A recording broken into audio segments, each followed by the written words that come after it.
Hi friends, welcome to Sana Recipes. இன்னைக்கு Sana Recipesல ragi laddu தாங்க செய்ய போறோம். வாங்க வீடியோக்குள்ள போலாம்.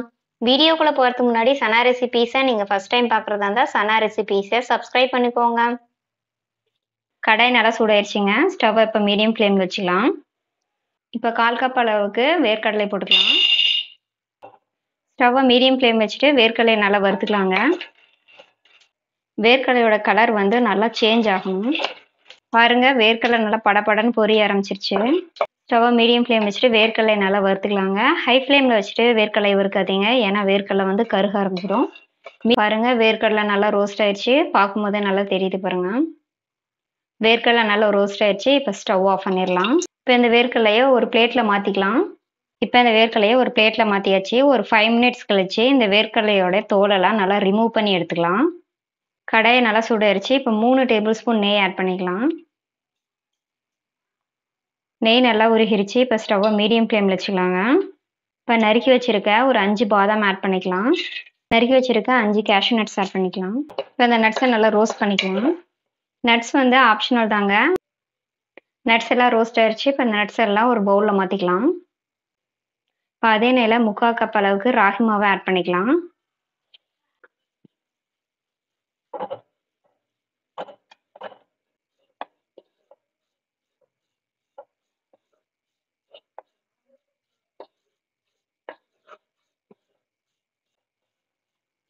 ராகி மாவை ஒரு 10 மினிட்ஸ் நல்லா வறுத்துக்கலாம். ஒரு 10 நிமிஷம் ராகி மாவை நல்லா வறுத்துக்கலாம். ஸ்டவ் மீடியம் ஃப்ளேமில் வச்சுட்டு ராகி மாவை நல்லா வறுக்க ஆரம்பிக்குங்க. ஸ்டவ்வை ஹை ஃப்ளேமில் வச்சுட்டு ராகி மாவு வறுக்கக்கூடாதுங்க, ராகி மாவு கருக ஆரம்பிச்சிடும். ஸ்டவ்வை மீடியம் ஃப்ளேம் வச்சுட்டு தான் ராகி மாவு வறுக்கணும். ராகி நல்லா ரோஸ்ட் ஆயிடுச்சு. இன்னும் ஒரு டேபிள் ஸ்பூன் நெய் ஆட் பண்ணிக்கலாம். 10 மினிட்ஸ் ஆயிடுச்சுங்க. ராகி நல்லா ரோஸ்ட் ஆயிடுச்சு. உங்களுக்கு பார்க்கும்போதே தெரியும் ராகியோட கலரே நல்லா சேஞ்ச் ஆயிருக்கு. இப்போ ஸ்டவ் ஆஃப் பண்ணிடலாம். இப்போ இந்த ராகி மாவை ஒரு பிளேட்ல மாற்றி வச்சுக்கலாம்.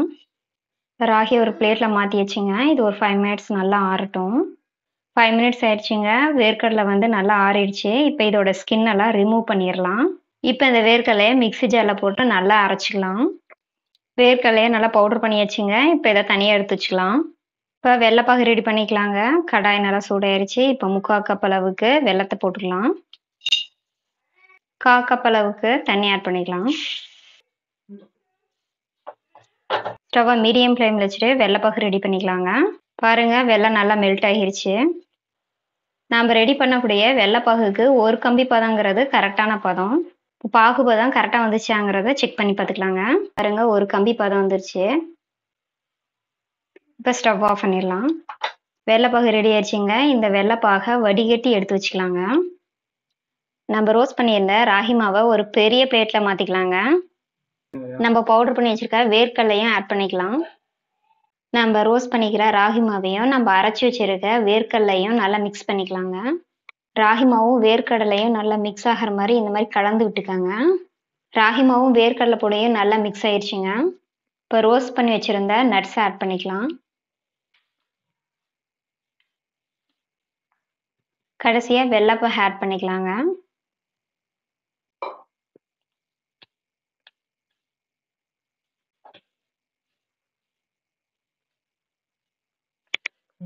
மாவு ரெடி ஆயிடுச்சுங்க. இப்போ லட்டு பிடிக்க ஆரம்பிச்சிடலாம். இது மாதிரி மீதி இருக்க எல்லா மாவையும் லட்டு பிடிச்சிக்கலாங்க.